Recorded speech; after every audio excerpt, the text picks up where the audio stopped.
Afternoon, everybody. Urav Desai here with the tropical weather update for Saturday, October 13th, 2018. I hope everyone's enjoying their weekend so far. And taking a look at the tropics for today, things have become very quiet very fast as what was once Tropical Storm Nadine just yesterday has now dissipated into just a remnant low. And Tropical Storm Sergio had, of course, made landfall, and its remnants are now impacting areas of Texas and Oklahoma. And we do still have Hurricane Leslie, although that's very likely to be designated as an extratropical cyclone soon as it's quickly approaching Spain. Now, looking at the 5-day outlook, you can see there is one disturbance just south of Mexico, 40% chance of development. And regardless of whether this thing does develop or not, there's a chance of some heavy rain showers and some gusty winds for the Mexican coast. So there's still a threat associated with the system, even if it does not develop into a named storm or anything like that. And looking at the 5-day outlook for the Atlantic, you can see that really Leslie's the only game in town. It's not even really in town, as it's basically almost off this map as it's quickly approaching Europe. However, it is still a Category 1 out of the 11 a.m. advisory with winds of 75 miles an hour and a pressure of 979 millibars. However, it is likely that it will be an extratropical cyclone any minute now, probably at the 5 p.m. advisory. If we look at this is the remnants of Nadine. As you can see, the remnants of Nadine have not looked great at all. All the thunderstorm activity is far away from the center of circulation, and it does not look like this thing is likely to redevelop at all. And that's definitely some great news. Now looking at Hurricane Leslie, you can see it's racing off to the north and east towards Europe very quickly. It's almost off the screen, actually. I don't think that the satellite images go any further east than this. And as you can see, the Portugal coastline is outlined here in the far east corner. As you can see, the center of Leslie is just about to actually make landfall in that region. And as you can see, it actually held together quite well until recently. The beginning of this frame, it still looked pretty tropical. However, at this point, it probably is an extratropical cyclone. And if it does somehow still remain a tropical cyclone, the 5 p.m. advisory, it would probably make history as the first hurricane to ever make landfall in Europe, as I don't think that's ever happened before. So that would definitely be something historic and record-breaking. And we'll have to wait and see what does exactly happen with that. Now, looking at Leslie, you can see it has a massive wind field. Tropical storm winds extend very far out from the center. Even the hurricane winds extend pretty far out. And as you can see, it is forecast to make landfall on the Portugal coast basically any minute now. As this was the 11 a.m. advisory, it was moving to northeast at 33 miles an hour. So by now, it probably is somewhere right around here, about to make landfall within the next couple of hours. And again, regardless of whether it's extratropical or fully tropical, the effects will basically be the same. There's going to be heavy wind and some very high winds for Portugal, and even areas of inland Spain might also see those effects. But now looking for the rest of the Atlantic over the next few days, as of the 0Z European model, the 12Z hasn't come out yet. That usually starts running about now, but we haven't gotten any frames yet.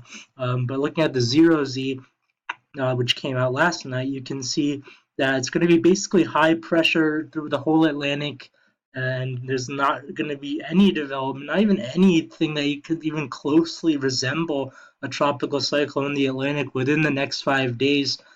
So basically, Atlantic is basically going to be shutting down for the next week or so, at least for the next week. And that's definitely some great news, as we definitely don't need any more development. We've had enough this season, that's for sure. And looking at the GFS to compare, the GFS does actually show an area of low pressure just off the coast of Nicaragua. I think that was probably that one disturbance, that former disturbance that had a 50% chance of development within the next 5 days in the Caribbean. However, again, that disturbance is no longer looking likely to develop, and even the GFS does not develop it. It only develops a low, but it doesn't actually develop a depression or a tropical storm. And then apart from that, throughout the next 5 to 6 days, does not look like there's going to be any development whatsoever in the Atlantic. There will be development in the Eastern Pacific, however, but the Atlantic looks quiet for the foreseeable future, and that's some great news. and to compare with the FV3 GFS just to see what that shows. The FV3 GFS shows the exact same thing. No development at all to talk about in the Atlantic, so definitely looks like the Atlantic is going to stay quiet, and that's definitely good news for all of us. Now looking closer to home, looking at what's going on in the U.S., you can see that there were some showers earlier this morning, still impacting some areas of New England, actually, in Massachusetts and Maine. But it is starting to pull offshore, and there are some sprinkles, however, some light drizzle possible here throughout areas of southern New York and eastern Pennsylvania, but it shouldn't be much, only a slight chance of some showers. However, there's some heavier rain. Again, this is associated with the remnants of once Hurricane Sergio and is now impacting areas of Texas in the Dallas-Fort Worth area, and also much of eastern Oklahoma, and is now heading into areas of Arkansas and southern Missouri. We do also have some light showers here and there in the plains regions of South Dakota and areas further west into Wyoming and Montana. There's probably actually some snow going on there as the temperatures are quite cold in that area. But now looking at the northeast mid-Atlantic region for the next few days, you can see that there is going to be the chance of some rain showers, or the rain showers chances will be actually ending as the system is starting to pull away. And then it does look dry for Sunday, but then we do have the next chance of showers on Monday. That'll probably be the remnants of Sergio coming in. And they'll be bringing some moderate rain showers. It shouldn't be anything too heavy, but there could be some pockets of some heavy rain. Also, you can see in the north, in areas of upstate New York and New England, Vermont, New Hampshire, you can see we do have some chance of some snow showers early Tuesday morning. And then we got another chance of some snow showers, a more widespread chance of snow coming in Wednesday night into early Thursday morning, with much of areas of New York and even areas of northern Pennsylvania could be seeing some snow. So the snow chances are definitely starting to increase as we are heading into this, or we have headed into this cooler pattern, and this wet pattern is also continuing. So that's going to give us some nice chances of maybe some first snowflakes for much of this region. And the snow chances, of course, will continue to increase as we do start to head further into the winter months.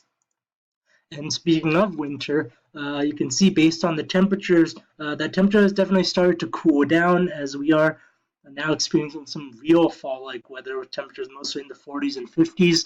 And looking towards the future, is basically going to remain the same. Sunday a little bit milder. Monday it is pretty mild for South Jersey and areas of the Mid-Atlantic, the Delmarva region, and the Carolinas, especially the Carolinas, which will be in the 80s. However, that does look like it's going to be the only mildish day for the week, as the rest of the week looks quite chilly. You can see we have definitely some areas of frost and freeze possible for Monday night. Then it looks pretty cool as well for Tuesday. Temperatures mostly in the 40s and low 50s. And then it stays relatively cool Wednesday. It coasts a little bit milder. Then Thursday morning is definitely going to be probably the first chance of widespread frost and freeze throughout the region. Probably going to be a lot of freeze warnings and frost advisories up for much of the Northeast Thursday morning. As you can see, we do have even temperatures reaching the 20-degree mark maybe for lows for upstate New York. And then Thursday afternoon is going to be a chilly one. It's going to be only in the 40s for much of the region, even some highs in the 30s, even highs maybe in the 20s for areas further north in the higher elevations. So fall is definitely in full swing, and even winter-like conditions could be possible over the next couple of weeks for some areas. And at least the tropics do look quiet, and that's some great news. Thank you for watching.